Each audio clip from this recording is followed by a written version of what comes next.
ಸ್ನೇಹಿತರೆ, ಗೃಹಲಕ್ಷ್ಮಿ ಯೋಜನೆಯ ಹಣ ಪಡೆದಿದ್ದಂತವರಿಗೆ good news good news good news. ಹೌದು ಸ್ನೇಹಿತರೆ, ನಿಮಗೆ ಗೃಹಲಕ್ಷ್ಮಿ ಯೋಜನೆಯ ಹಣ ಬಂದಿಲ್ವಾ? ಹಾಗಾದ್ರೆ ಈ ಒಂದು ಮಾಹಿತಿಯನ್ನ ನೋಡ್ಲೇಬೇಕು. ಯಾಕಂದ್ರೆ ಇದೀಗ ಮಹಿಳಾ ಮತ್ತು ಮಕ್ಕಳ ಕಲ್ಯಾಣ ಅಭಿವೃದ್ಧಿ ಇಲಾಖೆ ಕಳಿಸಿರುವಂತ ಹೊಸ ಅಪ್ಡೇಟ್ ಅನ್ನ ನಿಮಗೆ ತಿಳಿಸ್ಕೊಡ್ತಾ ಇದೆ. ತಮ್ಮನೇಲಲ್ಲಿ ನೋಡಿದ್ರ ಗೃಹಲಕ್ಷ್ಮಿ ಯೋಜನೆಯ 6 ಮತ್ತು 7ನೇ ಕಂತಿನ ಹಣ ಬಿಡುಗಡೆ ಆಯ್ತು. ಹಾಗಾದ್ರೆ ಇವತ್ತ ಯಾರಿಗೆ ಬಂತು, ಯಾರಿಗೆಲ್ಲ ಹಣ ಬಂದಿಲ್ಲ, ಸೊ ಇದರಲ್ಲಿ ಏನಾದ್ರೂ ಬದಲಾವಣೆ ಆಗಿದೆಯಾ ಅನ್ನೋದ್ರ ಬಗ್ಗೆ ಕಂಪ್ಲೀಟ್ ಆದಂತ ಮಾಹಿತಿಯನ್ನ ಇಲ್ಲಿ ಹೊಸ ಅಪ್ಡೇಟ್ ನಲ್ಲಿ ತಿಳಿಸಲಾಗಿದೆ. ಸೊ ಹಾಗಾದ್ರೆ ಯಾವ್ಯಾವ ಜಿಲ್ಲೆಗಳಿಗೆ ಇವತ್ತ ಹಣವನ್ನ ಬಿಡುಗಡೆ ಮಾಡಲಾಗಿದೆ, ಮತ್ತೆ ಇನ್ನು ಉಳಿದಂತವ್ರಿಗೆ ಯಾಕೆ ಹಣ ಬರ್ತಾ ಇಲ್ಲ, ಏನ್ ಸಮಸ್ಯೆ ಆಗಿದೆ, ಸೊ ಹಣ ಬರುತ್ತಾ ಇಲ್ಲ ಅಥವಾ ಏನಾದ್ರೂ ಅಪ್ಲಿಕೇಶನ್ಗಳು ರಿಜೆಕ್ಟ್ ಆಗಿದಾವ, ಈ ರೀತಿ ಬೇರೆ ಬೇರೆ ರೀತಿಯ ಪ್ರಶ್ನೆಗಳು ನಿಮ್ಮ ತಲೆಯಲ್ಲಿ ಇರ್ಬೋದು. ಪ್ರತಿಯೊಂದಕ್ಕೂ ನಾನು ಇಲ್ಲಿ ಉತ್ತರವನ್ನ ಕೊಡ್ತಾ ಇದ್ದೀನಿ. ಯಾಕಂದ್ರೆ ಇವತ್ತ ಮಹಿಳಾ ಮತ್ತು ಮಕ್ಕಳ ಕಲ್ಯಾಣ ಅಭಿವೃದ್ಧಿ ಇಲಾಖೆ ಏನಿದೆ ತಿಳಿಸಿರುವ ಹಾಗೆ 6 ಮತ್ತು 7ನೇ ಕಂತಿನ ಹಣವನ್ನ ಬಿಡುಗಡೆ ಮಾಡಿದಾರಂತೆ. ಸ್ವಲ್ಪ ಬದಲಾವಣೆಯನ್ನ ಮಾಡಿ, ಅಂದ್ರೆ ಬದಲಾವಣೆ ಅಂತಂದ್ರೆ ಇರೋ ಬದಲಾವಣೆನೆ, ಅದರಲ್ಲಿ ಏನು ಚೇಂಜಸ್ ಅಲ್ಲ. ಆದ್ರೆ ಕೆಲವರಿಗೆ ಏನು ಹಣ ಬರ್ತಾ ಇಲ್ಲ ಅಂತ ಹೇಳ್ತಾ ಇದ್ರು, ಬಹಳಷ್ಟು ಪ್ರಾಬ್ಲಮ್ಗಳನ್ನ ಫೇಸ್ ಮಾಡ್ತಾ ಇದ್ರು. ಸೊ ಅಂತವ್ರಿಗೆಲ್ಲ ಇದೊಂದು ಗುಡ್ ನ್ಯೂಸ್.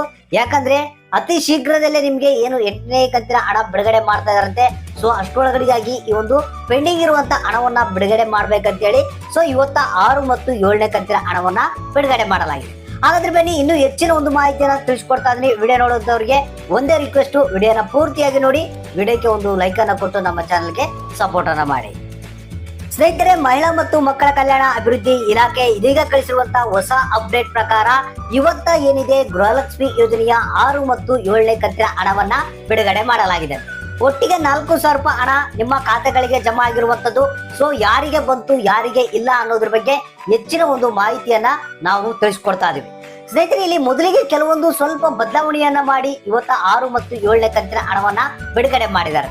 ಸೊ ಇಲ್ಲಿ ಬದಲಾವಣೆ ಆಗಿರೋದು ಏನಪ್ಪಾ ಅಂತಂದ್ರೆ, ಸೊ ಈಗ ನಿಮ್ಗೆ ಗೊತ್ತಿರಬಹುದು, ಗೃಹಲಕ್ಷ್ಮಿ ಯೋಜನೆಯ ಹಣ ಬಂದಿಲ್ಲ ಅಂತ ಹೇಳಿ ಬಹಳಷ್ಟು ಮಂದಿ ಮತ್ತೆ ಮರು ಅಪ್ಲಿಕೇಶನ್ ನ ಹಾಕಿದ್ರು.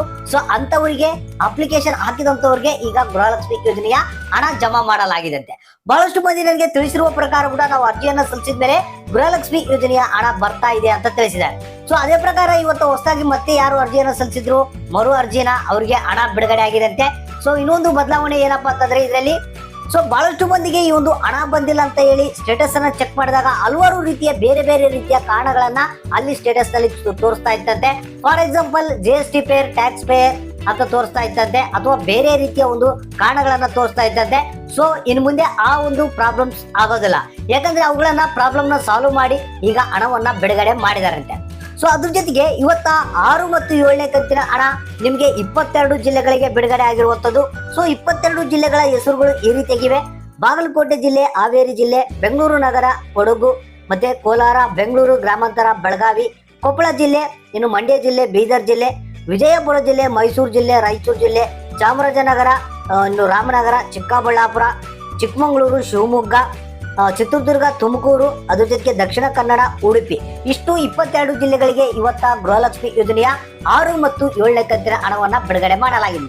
ಆಲ್ರೆಡಿ ನಿಮ್ಮ ಅಕೌಂಟ್ಗಳಿಗೆ ಹಣ ಜಮಾ ಆಗಿರ್ಬೋದು. ನಿಮ್ಮ ಖಾತೆಗಳನ್ನ ಒಂದ್ಸಲ ಚೆಕ್ ಮಾಡ್ಕೊಳ್ಳಿ, ಯಾರಿಗೆ ಎಷ್ಟು ಹಣ ಬಂತು ಅನ್ನೋದನ್ನ ತಪ್ಪದೇ ಕಮೆಂಟ್ ಮುಖಾಂತರ ನಮಗೆ ತಿಳಿಸಿ.